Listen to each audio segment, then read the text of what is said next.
Hello. It's been a little while since I did a video that was just about sarcoidosis. And yesterday I had an experience that made me think, oh, it's time. I need to post a sarcoidosis video. So yesterday I went to the dentist, and you're supposed to go to the dentist and get your teeth cleaned every 6 months. I procrastinated my appointment so much that my appointments ended up being 11 months apart.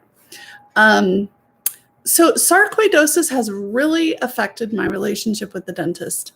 I always had really good, strong teeth. I didn't have my first cavity until I was 16, I believe. And I actually, until I was 40, I enjoyed going to the dentist. I loved that nice, fresh, clean feeling I would get in my mouth after having my teeth polished by the hygienist. But when I turned 40, everything changed. All of a sudden, going to the dentist was painful, and I did not know why. I had a cavity in one of my molars, and after they replaced it, it hurt so bad. I kept going back and going back and going back. The dentist was actually getting annoyed with me. And yeah, that wasn't my favorite dentist. I feel like I was overcharged. I spent thousands of dollars, didn't get any answers. Yeah, I gotta be careful with those dentists. There are good ones out there, but there are also some that just want your money. But it would be another 7 years before I would be diagnosed with sarcoidosis and all of my neurological issues. So I had no idea that it was actually sarcoidosis and my neurological problems and my lymph nodes that were causing all the pain. And clearly the dentist didn't know either. So ever since that experience, I hate going to the dentist because it hurts. And so usually I will get nitrous even for a cleaning because it's so painful. And recently my neurologist did a MRI of my brain because I have neurosarcoidosis, but all the evidence is that it indicates that it's in my peripheral nervous system, not my central nervous system. So your central nervous system is your brain and your spinal column. And everything else is your peripheral nervous system. So I have these weird symptoms like my heart beats too fast, my digestion will slow down, all this crazy stuff. I get tingling in my hands and feet. So yeah, but they do the MRI frequently, well, every year or so, every couple of years. I'm not even really sure. My concept of time is all wonky right now. But they do that because they want to see if there's lesions on my brain to see if I have gotten sarcoidosis in my central nervous system. So far, so good. I don't have any lesions. But let me tell you, dealing with the peripheral problems is not a picnic either. But on my recent MRI, there were no lesions in my brain, but the neurologist said that my parotid glands were enlarged and that he was going to send the MRI results to my primary doctor. So I Googled it. Parotid glands are salivary glands that are around here, and those would show up on a brain MRI. There are also salivary glands down here, but I don't think those would show up on a brain MRI. So I at the dentist yesterday morning, I told everybody. I told the dental assistant, I told the hygienist, I told the dentist. I was like, hey, I have enlarged parotid glands. Nobody had anything to say to that. And I'm like, okay, great. You're not much help. But one of the effects of having the enlarged parotid glands is it hurts to open your mouth for the dentist. And then I have all the nerve pain in my mouth. I have this really super weird symptom that if I laugh too hard, my front teeth hurt.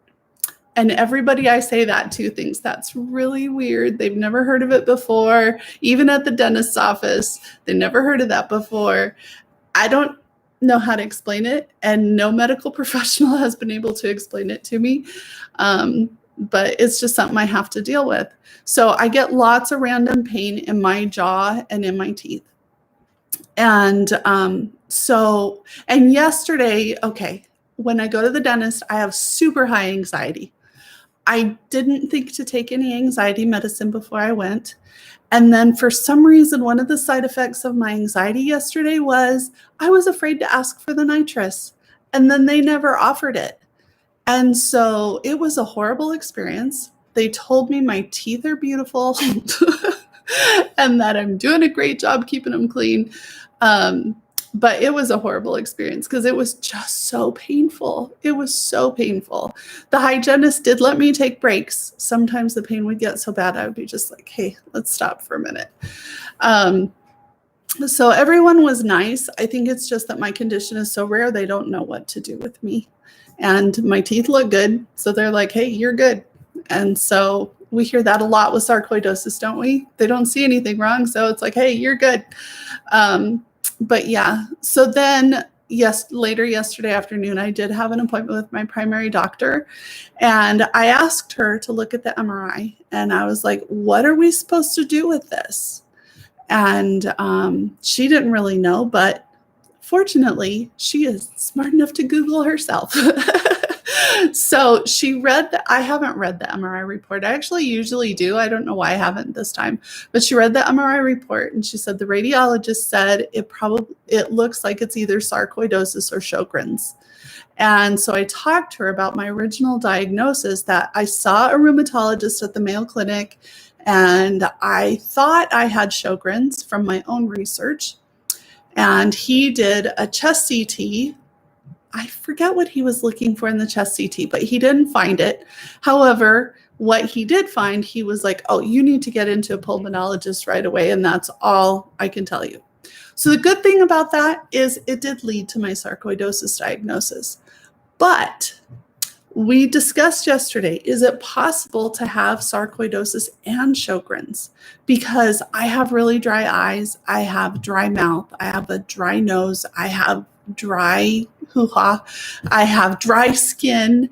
I'm just very dry. I'm chronically dehydrated. I have to get IV fluids twice a week. I can't use lotion often enough. I put the drops in my eyes. Anyway, so she's like, I don't see why not. And she talked to me about that rheumatologist at Mayo, and she's like, I've never heard of diagnosing Sjogren's with a chest CT. And I was like, yeah, right? I said, I thought it was a lip biopsy. Oh, hi, Sandra. You have sarcoidosis too? We have to stick together, girl. Yeah, we got to support each other because there aren't enough people that know what to do with us. But yeah, so we talked about it. My husband is actually going to see an ENT on Monday. And so I'm going to go with him and I'm going to ask him, because I have a relationship with this doctor anyway. And I'm just going to ask him, hey, this is my situation. Are you the right guy to see for this? My primary doctor said that it says that I should go see a rheumatologist. I do have a rheumatologist, but I wasn't happy with my experience with him because he wanted to give me prednisone. And I said, no way, Jose, I am an uncontrolled diabetic. I'm not taking prednisone.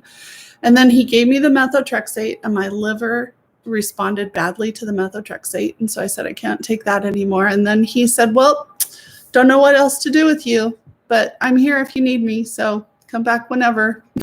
I'm like, great. That is not helpful. But I guess maybe my swollen parotid glands is whenever. So maybe I'll go back and see him. We'll see. I'm going to talk to the ENT first. If he can't help me, I'll make an appointment with the rheumatologist. But I just wanted to let you know, if you've been diagnosed with sarcoidosis and the dentist sucks for you, I hear ya. And I have compassion for you because I know what you're going through. Let's see, I got another comment. Oh, how do you say your name? Nader Sarsor? Same here. I don't know if I have sarcoidosis or Sjogren's. And see, that's what we're going to find out. I am determined now to find out, is it possible to have both? Do I have both? Or are all my symptoms just sarcoidosis? So I will keep you all posted. Thank you for watching. And I hope you have a beautiful day. Bye.